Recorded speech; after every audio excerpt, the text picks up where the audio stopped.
मध्य प्रदेश विधानसभा की सभी 230 सीटों पर कांग्रेस ने उम्मीदवारों के नामों का ऐलान कर दिया। बीजेपी की लिस्ट में 2 नाम खाली हैं, लेकिन लिस्ट फाइनल होते ही बीजेपी कांग्रेस दोनों में जो नाराज नेता हैं उन्होंने अपनी पार्टी के खिलाफ मोर्चा खोल दिया है। बसपा, सपा और आप के दरवाजे पर भी जा पहुंचे तो कुछ निर्दलीय पर्चा भर रहे हैं। मध्य प्रदेश विधानसभा चुनाव 2023 कांग्रेस ने सभी सीटों पर अपने प्रत्याशी उतार दिए हैं। बीजेपी ने भी चुनाव के लिए पूरी तरह से कमर कस ली है। अब लिस्ट फाइनल होने के बाद दोनों पार्टी के नाराज नेता अपनी नाराजगी भी जता रहे हैं। मेरे साथ बहुत अन्याय किया है। कैलाश विजयवर्गीय जी ने मेरा विरोध करके और मेरा टिकट कटवाया।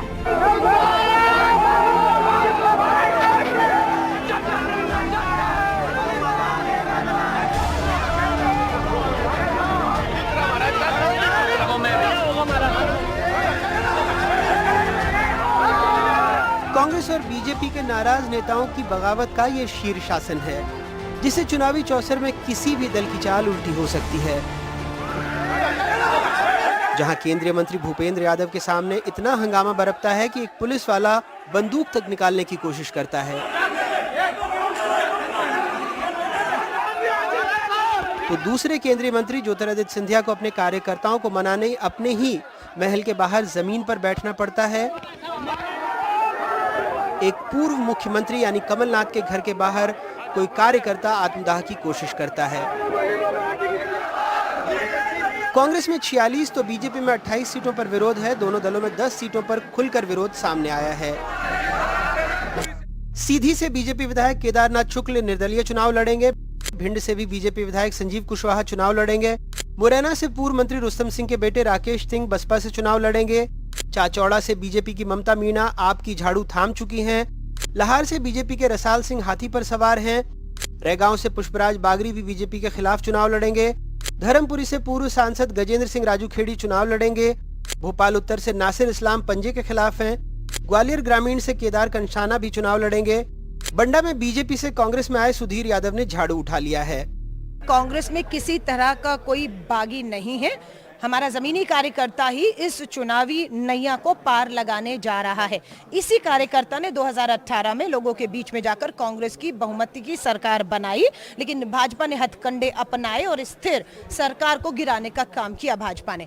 आज हमारे यही कार्यकर्ता जनता के बीच में जाकर पूर्ण बहुमत की 23 में भी सरकार बनाने जा रहा है। किसी तरह का कोई विवाद नहीं है, लोकतंत्र है, तभी तो सुना जा रहा है। 230 सीटों में 4 सीटों पे दोबारा बातचीत हुई। क्यों? क्योंकि लोकतंत्र है यहाँ पर। भाजपा की तरह नहीं है कि केंद्रीय मंत्रियों को आपको भेजना पड़ रहा है। 30 विधायकों की टिकट काट दी आपने क्योंकि भ्रष्टाचार निकम्मेपन का आरोप था और आपको पता था इनको टिकट दी तो हारेंगे, तो असंतोष वहां है। वहां के नेता पार्टियां छोड़ कर जा रहे हैं। हमारे यहाँ किसी तरह का कोई संतोष नहीं है। हमारे यहाँ लोकतंत्र है जिसके तहत सुना गया है। देखिए, ये तो शुरुआत है और ये रुझान जो दिख रहे थे पीसीसी के दफ्तर पर पुतले जलाने से लेके कमलनाथ और दिग्विजय के पोस्टरों को पैरों से रौंदने का, ये उसका परिणाम है।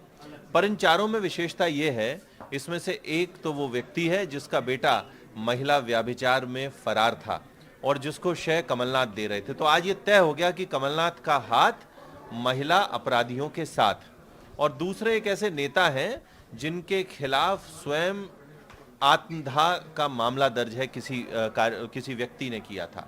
तो इस तरह के दागियों को लेके जो कांग्रेस ने परिवर्तन किया है वो बताता है कि कांग्रेस की ना दिशा ठीक है ना दशा ठीक है और कांग्रेस अब अपराधियों और व्याभिचारियों के साथ है। एक विचार के लिए काम करने वाला दल है और एक परिवार के लिए काम करने वाला दल है। तो इन दोनों परिवारों की जो लड़ाई चल रही है, दिग्विजय और कमलनाथ की जो लड़ाई चल रही है, वो सड़क पर है। भारतीय जनता पार्टी में चुनाव कार्यालय खुल रहे हैं, मीडिया सेंटर के उद्घाटन हो रहे हैं और कार्यकर्ता अपने काम पर लग चुके हैं। पूरी की बात जी जयवर्धन और दिग्विजय के से करेंगे, जैसा वो कहेंगे जी मैं वैसा करूँगा। मुझे वीरेंद्र को जितना तुम लोग नहीं चाहते जी, उससे ज्यादा मैं चाहता हूँ जी। तो तुम लोग मुझे क्या समझा रहे हो? आप जाके दिग्विजय सिंह और जयवर्धन के कपड़े खरीदें।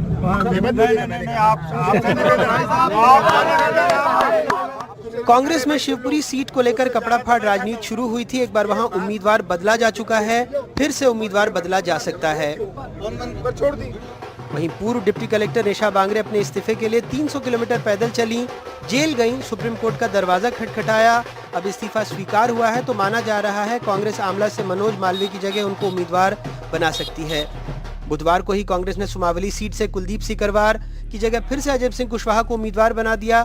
पिपरिया से गुरुचरण खरे की जगह वीरेंद्र वेलवंशी, बड़नगर से राजेंद्र सिंह सोलंकी की जगह मुरली मोरवाल और जौरा विधानसभा सीट से हिम्मत श्रीमल की जगह वीरेंद्र सिंह सोलंकी को उम्मीदवार बनाया गया है। जावरा और निवाड़ी में भी उम्मीदवार बदले जाने की खबर है। मध्य प्रदेश की इस विधानसभा में फिलहाल 230 कुर्सियां हैं। जाहिर सी बात है फिलहाल इसे घटा बढ़ा नहीं सकते। ऐसे में टिकटार्थी के पास सपा, बसपा, आप या फिर निर्दलीय लड़ने का विकल्प है और जो ये विकल्प नहीं लेना चाहते वो अपने अपने दलों के नेताओं को शीर्ष शासन से लेकर भुजंग आसन तक दिखा रहे हैं। क्या पता कोई डर से या फिर प्रेम से टिकट देने वाले का मन बदल जाए।